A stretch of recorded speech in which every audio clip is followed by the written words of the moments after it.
अस्सलाम वालेकुम स्टूडेंट्स। जैसे कि आपको पता है कि हम जीसी मेन कैंपस और जीसी एप्लीकेटेड कॉलेजेस के स्टूडेंट्स के लिए कोर्स अपलोड कर रहे हैं, जो कि बीए सेवन सेमेस्टर के स्टूडेंट्स के लिए और एमएससी थर्ड सेमेस्टर के स्टूडेंट्स के लिए कोर्स हमारे पास कौन सा है, एडवांस सेट थ्री का हमारे पास कोर्स है, जिसमें हमने कार्डिनल नंबर से मतलब ये टॉपिक हमने स्टार्ट किया होता है और इस टॉपिक से रिलेटेड हमने थ्योरम स्टार्ट किए हुए थे। ठीक है, तो आज की ये वीडियो लेक्चर में हम एक इम्पॉर्टेंट थ्योरम देखने लगे हैं। लेकिन थ्योरम मतलब थ्योरम को बताने से पहले, थ्योरम की स्टेटमेंट को रीड आउट करने से पहले आपको एक चीज़ बताऊं कि आपने क्या करना है। मेरे चैनल को सब्सक्राइब करना है, वीडियो अच्छी लगती है तो लाइक किया करें और अपना फीडबैक मस्त दिया करें। उसके अलावा ऐसे स्टूडेंट जो ऑनलाइन ट्यूशन क्लासेस लेना चाहते हैं वो हमसे ऑनलाइन ट्यूशन क्लासेस ले सकते हैं। उसके लिए आपने क्या करना है, यूट्यूब कमेंट बॉक्स में आएँ और वहाँ पर हमें बता दें कि आप ट्यूशन क्लासेस लेना चाहते हैं। उसके अलावा ऐसे स्टूडेंट जो व्हाट्सएप ग्रुप में ऐड होना चाहते हैं वो भी हमें बता सकते हैं, हम उनको व्हाट्सएप ग्रुप का लिंक प्रोवाइड कर देंगे। तो हम स्टार्ट करते हैं आज का वीडियो लेक्चर। आपके पास थ्योरम क्या है, for any infinite cardinal number beta. आपके पास कोई भी इनफाइनाइट कार्डिनल नंबर है बीटा, आपने प्रूव क्या करना है, अल्फा प्लस बीटा इक्वल किसके है, बीटा के है। और अल्फा आपके पास किसकी कार्डिनलिटी है, नेचुरल नंबर की कार्डिनलिटी है, जबकि बीटा आपके पास किसकी कार्डिनलिटी है, इनफाइनाइट सेट की। ठीक है, कोई भी इनफाइनाइट सेट है जिसकी कार्डिनलिटी क्या है, बीटा है। तो हम इस थ्योरम को प्रूव करेंगे कि आपके पास अल्फ़ा प्लस बीटा इक्वल किसके आ जाए, बीटा के आ जाए। अगर हम अल्फ़ा प्लस बीटा को बीटा के इक्वल प्रूव करेंगे तो इसके लिए हमें कार्डिनलिटी की मतलब हम कार्डिनलिटी चेक करने से पहले हमें जो सेट्स होंगे, सेट्स का इक्विवेलेंट होना ज़रूरी है। ठीक है, आप अभी तक ये चीज़ें देख चुकी हो, तो सबसे पहले हम सेट्स देख लेते हैं, तो फिर हम उनकी मैपिंग डिफाइन करेंगे। ठीक है, इक्विवेलेंट चेक करने के लिए हमें बाइजेक्टिव मैपिंग देखनी पड़ती है, यानी कि 1 1 एंड ऑन 2। ठीक है, लेकिन सबसे पहले हमारे पास सेट क्या है, सेट ए आपके पास क्या है, डी नोमिनेबल सेट है। अगर सेट ए क्या है, डी नोमिनेबल सेट है, तो सेट ए की कार्डिनलिटी क्या होगी, अल्फा होगी। और एज ए इज डिनोमिनेबल, ए आपके पास जो सेट है वो क्या है, डिनोमिनेबल है। इट मीन्स कि इसमें जो एलिमेंट्स हैं वो किस टाइप के एलिमेंट्स हैं, A1 A2 A3 up to so on AN up to so on, इस टाइप के एलिमेंट्स हैं, यानी कि ये आपके पास एक फाइनाइट सेट है। जबकि बी आपके पास जो है इनफाइनाइट सेट है और बी की कार्डिनलिटी क्या है, बीटा है।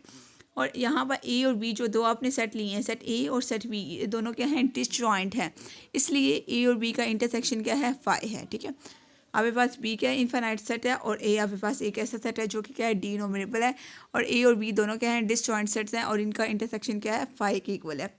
For every infinite set contains a denumerable set, कोई भी इनफाइनाइट सेट है वो डी नोमिनेबल सेट को कंटेन करता है। इस बात का मतलब क्या है कि आपके पास कोई इनफाइनाइट सेट है, like set of real number, set of real number आपके पास एक इनफाइनाइट सेट है, और सेट ऑफ नेचुरल नंबर क्या है, सबसेट है सेट ऑफ रियल नंबर का, यानी कि नेचुरल नंबर्स क्या हैं, डी नोमिनेबल हैं।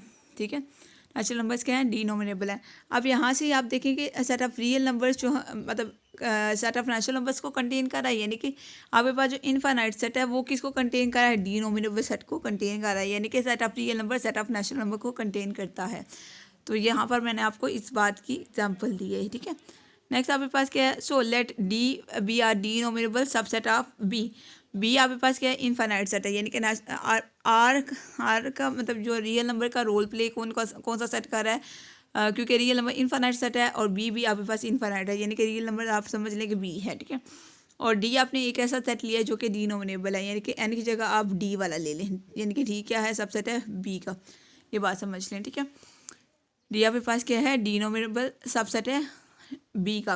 लेट कहते हैं डी में किस टाइप के एलिमेंट्स होंगे, क्योंकि डी नोमिनेबल है, जिस तरह से ए आपके पास क्या था, डी नोमिनेबल था, तो ए में आपने एलिमेंट्स लिए थे A2 A3 up to so on AN। इसी तरह से आपने डी में एलिमेंट्स ले लिए D1 D2 D3 up to so on DN up to so on, इस टाइप के अपने एलिमेंट्स ले लिए डी में। अब आप यहाँ पे मैपिंग डिफाइन करते हैं, F such that A union B किस पे मैप करे, बी पे मैप करे, क्योंकि आपने प्रूव करना है कि अल्फा प्लस बीटा इक्वल किसकी हो, बीटा के इक्वल हो। ठीक है, इसलिए यहाँ पर आपने दो सेट्स का यूनियन लिया है जो किस पे मैप कर रहा है, बी पे मैप कर रहा है।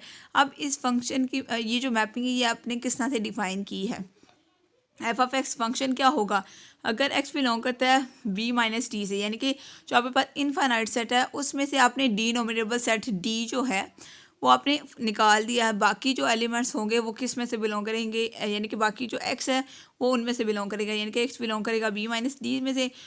अगर एक्स बी माइनस डी में से बिलोंग करता है तो फंक्शन आपके पास एफ ऑफ एक्स इक्वल किसके होगा, एक्स की इक्वल होगा। अगर आपके पास एक्स इक्वल है डी एन के, एंड डी एन बिलोंग करता है डी से, यानी कि एक्स बिलोंग करता है अगर डी से, तो फंक्शन आपके पास क्या हो जाएगा, D2n-1 हो जाएगा। और अगर एक्स बिलोंग करता है ए से, यानी कि एक्स इक्वल है ए एन के और ए एन बिलोंग करता है ए में से, इसका मतलब है कि एक्स बिलोंग करता है ए में से। अगर एक्स जो है ए सेट से बिलोंग करता है तो आपके पास यहाँ पर क्या आएगा, फंक्शन आपके पास 2dn आ जाएगा, ठीक है, D2n आ जाएगा, ठीक है, ये आपके पास फंक्शन आ जाएंगे अगर x जो है। अब यहाँ पर देखें तो x सेट ए से, सेट ए एक अलग सेट है, सेट डी एक अलग सेट है और सेट बी माइनस डी एक अलग सेट है। तो x अगर डिफरेंट सेट से बिलोंग कर रहा है तो उसके अकॉर्डिंग फंक्शन भी चेंज हो जाएगा। अब फंक्शन चेंज होगा, हमने प्रूव करना है कि ए यूनियन बी जो है इक्विवेलेंट है बी के, ठीक है, यानी कि हमने बाइजेक्टिव मैपिंग चेक करनी है। अब फंक्शन यहाँ पे 3 है तो 3 केसेस हम डिस्कस करेंगे, यानी कि हर फंक्शन के केस के लिए हम अलग अलग इसको डिस्कस करेंगे, अलग अलग से हम चेक करेंगे कि फंक्शन आपके पास 1 1 है या नहीं है, क्योंकि हमने इक्विवेलेंट प्रूव करना है। इक्विवेलेंट प्रूव करने के लिए आपको बाइजेक्टिव मैपिंग चेक करनी पड़ती है और बाइजेक्टिव मैपिंग के लिए सबसे पहले आप 1 1 चेक करते हो। यहाँ पर आपके पास 3 डिफरेंट फंक्शन हैं, तो 3 डिफरेंट फंक्शंस के लिए आप 3 डिफरेंट मतलब 3 बार आप क्या करोगे, इसको 1 1 चेक करोगे, यानी कि हर फंक्शन के लिए आप अलग अलग 1 1 चेक करोगे।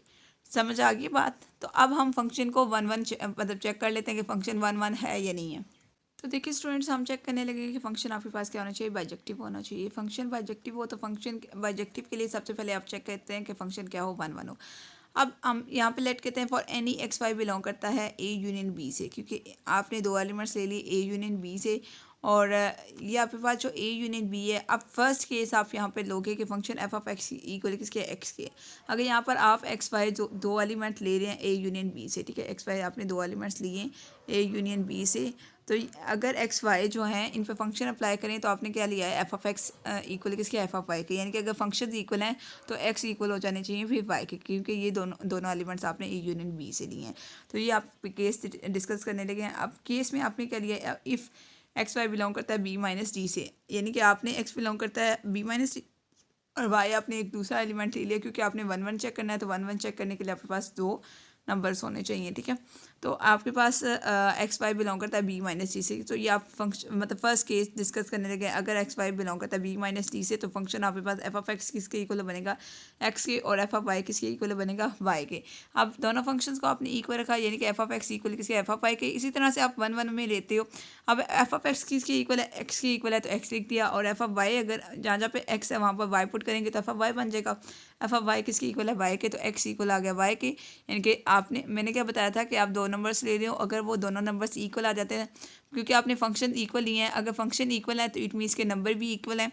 अगर ये दोनों नंबर्स यानी कि एक्स और वाई इक्वल हैं, इट मीन्स के फंक्शन आपके पास क्या है, 1 1 है। केस 1 की बात करनी हो, ठीक है, केस 1 में फंक्शन आपके पास क्या है, 1 1 है। अब केस 2 में आपने क्या लेना है, सेकंड फंक्शन लेना है। सेकंड फंक्शन क्या है, D2n-1, ठीक है, जबकि x बिलोंग करता है D में से और x इक्वल किसके है, dn के इक्वल है। अब आप सेकंड कंडीशन में 1 1 चेक करेंगे। नेक्स्ट आप थर्ड कंडीशन में, यानी कि थर्ड फंक्शन आपके पास क्या है, D2n है और x इक्वल किसके, an के, और an बिलोंग करता है a में से, यानी कि x बिलोंग करता है a में से। ये आपके पास थर्ड कंडीशन है जिस पे आप फंक्शन मतलब चेक करोगे कि फंक्शन 1 1 है या नहीं है। लेकिन अभी हम सेकंड केस देखने लगे हैं, यानी कि सेकंड फंक्शन को हम चेक करने लगे कि सेकंड फंक्शन 1 1 है या नहीं है। तो देखिए स्टूडेंट्स, अब हम केस 2 डिस्कस करने लगे हैं। केस 2 में हमने लिया है कि इफ़ एक्स बिलोंग करता है, एक्स वाई बिलोंग करता है डी में से, क्योंकि केस 2 में जो आपने एलिमेंट्स लेने थे वो डी के लेने थे। आपने किस तरह से लिया था कि एक्स इक्वल किसी है डी एन के और डी एन बिलोंग करता है डी में से, यानी कि एक्स बिलोंग करता है डी में से। इसका ये मतलब होता है, क्योंकि एक्स डी एन के इक्वल है और डी एन अगर डी से बिलोंग करता है तो एक्स भी डी से बिलोंग करेगा। अब यहाँ पर आपने 1 1 चेक करना है, तो 1 1 चेक करने के लिए आपने 2 एलिमेंट्स ले लिए डी के, जो कि एक्स वाई हैं, यानी कि एक्स वाई बिलोंग करता है डी में से, जबकि एक्स इक्वल है डी एन के और वाई इक्वल है डी एम के, ठीक है। जिस तरह से आपको यहाँ पे डिफाइन था कि एक्स इक्वल है डी एन के। अब आपने यहाँ पे क्या ले लिया कि जो आपने 2 एलिमेंट्स लिए डी में से, आपने क्या बताया कि एक्स और वाई 2 एलिमेंट्स लिए हैं, जबकि एक्स इक्वल है डी एन के और वाई इक्वल है डी एम के। अब दोनों फंक्शंस को आपने इक्वल रखा है तो नंबर्स भी इक्वल आने चाहिए, ठीक है। आपने फंक्शन के लिए एफ ऑफ एक्स इक्वल किसके, एफ ऑफ वाई के। अब जब एक्स है वहाँ पर क्या हो जाएगा, डी एन हो जाएगा, यानी कि F of D N equal किसके हो जाएगा, एफ ऑफ डी एम के, यानी कि जहाँ पे वाई है वहाँ पे डी एम आ जाएगा। दिस इम्प्लाई अब पास यहाँ पर नेक्स्ट क्या आएगा, फंक्शन। अब हम फंक्शन लेने लगे हैं। फंक्शन हमने क्या लिया था कि अगर एक्स बिलोंग करता है, एक्स इक्वल है डी एन के और डी एन बिलोंग करता है डी से, तो फंक्शन आपके पास क्या हो गया था, एफ ऑफ एक्स इक्वल हो गया था D2n-1 के, यही था फंक्शन। अब यहाँ पर आपके पास क्या होगा, यहाँ पे फंक्शन सेम चीज़, डी एन है तो डी एन की जगह D two N minus one हो जाएगा, और जहाँ पे डी एम है तो एफ ऑफ डी एम की जगह D two M minus one हो जाएगा। ठीक है, यहाँ से आप देखिए डी मतलब जैसे आप लेते हो कि पावर्स में हो, लाइक 2 की पावर 1 और 2 की पावर x हो, तो आप लिख सकते हो x इक्वल्स टू 1। ठीक है, इस तरह से लिख सकते हो, यानी कि बेसिस में तो पावर्स ऐड होती हैं। इसी तरह से आप समझें कि d एज अ बेस है और ये आपके पास इसका सबस्क्रिप्ट है। ठीक है, तो इसको आप लिख सकते हैं 2n माइनस वन इक्वल लिख सकते हैं 2m माइनस वन के। यहाँ से -1 और -1 आपस में कैंसिल आउट हो जाएंगे और 2 भी 2 से कैंसिल हो जाएगा नेक्स्ट स्टेप में, और m इक्वल आ जाएगा n के। अगर m इक्वल है n के, इट मीन्स के डी एन इक्वल है डी एम के। अगर डी एम और डी एन इक्वल है तो आप लिख सकते हैं, क्योंकि डी एन इक्वल है x के, x लिख दिया, और डी एम इक्वल है y के, तो y आपने लिख दिया, यानी कि x इक्वल हो गया y के। इट मीन्स के फंक्शन आपके पास क्या है, 1 1 है। यहाँ तक बात समझ आ गई।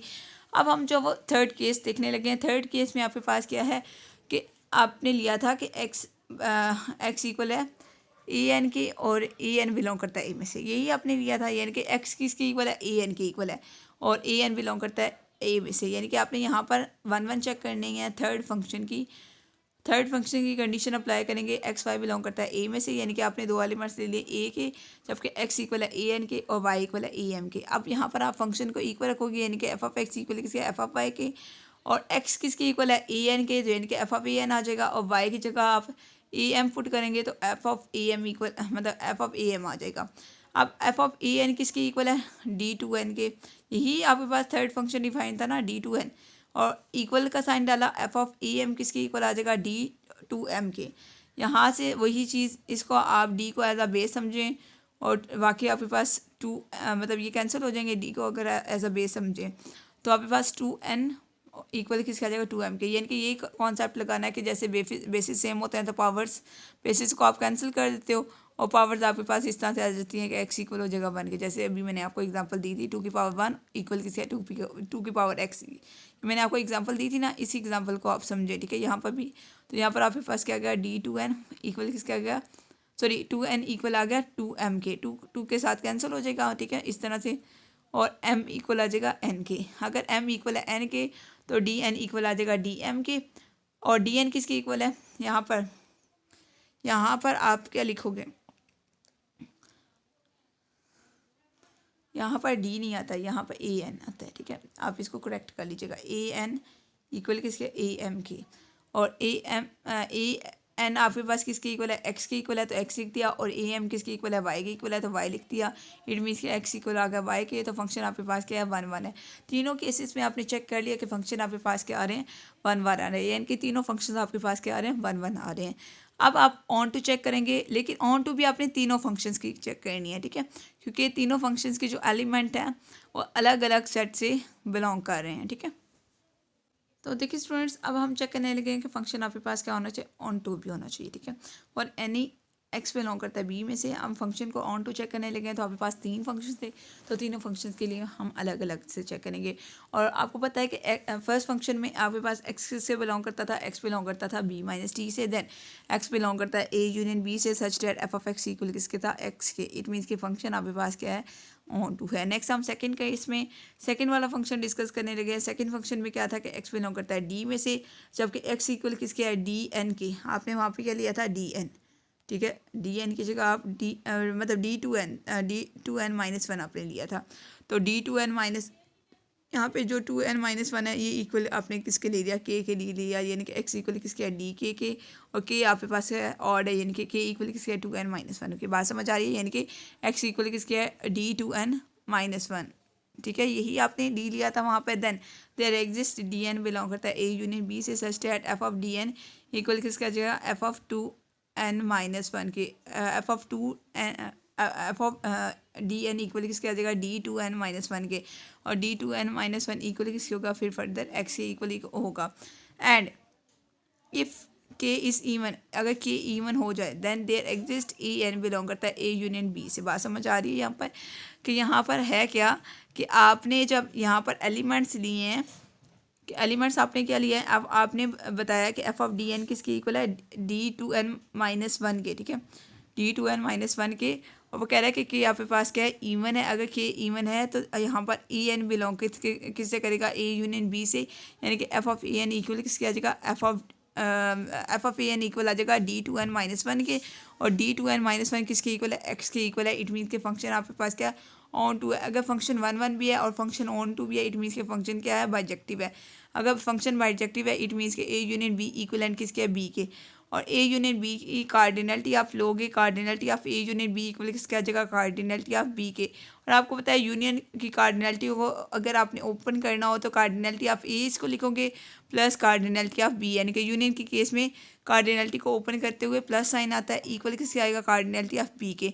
अब ए की कार्डिनलिटी क्या है, अल्फा है, बी की कार्डिनलिटी क्या है, बीटा है, तो अल्फा प्लस बीटा इक्वल किसके आ जाएगा, बीटा के इक्वल आ जाएगा। और यही चीज़ आपने प्रूव करनी थी, और इसलिए आपने, क्योंकि आपने इस पॉइंट को इक्विवेलेंट प्रूव करना था, इसलिए आपने 1 1 और ऑन टू चेक किया। अगर ये इक्विवेलेंट है तो देन आप इसकी कार्डिनलिटी को कह सकते हैं कि अल्फा प्लस बीटा इक्वल किसके है, बीटा के है। आई होप स्टूडेंट्स कि आपको लेक्चर समझ आ गया होगा। कोई भी चीज़ अगर समझ नहीं आती तो आप मुझसे पूछ सकते हैं। उसके अलावा आप मेरे चैनल को सब्सक्राइब करें, वीडियो अच्छी लगता है तो लाइक किया करें और अपना फीडबैक मस्त दिया करें। ओके स्टूडेंट्स, अल्लाह हाफिज़।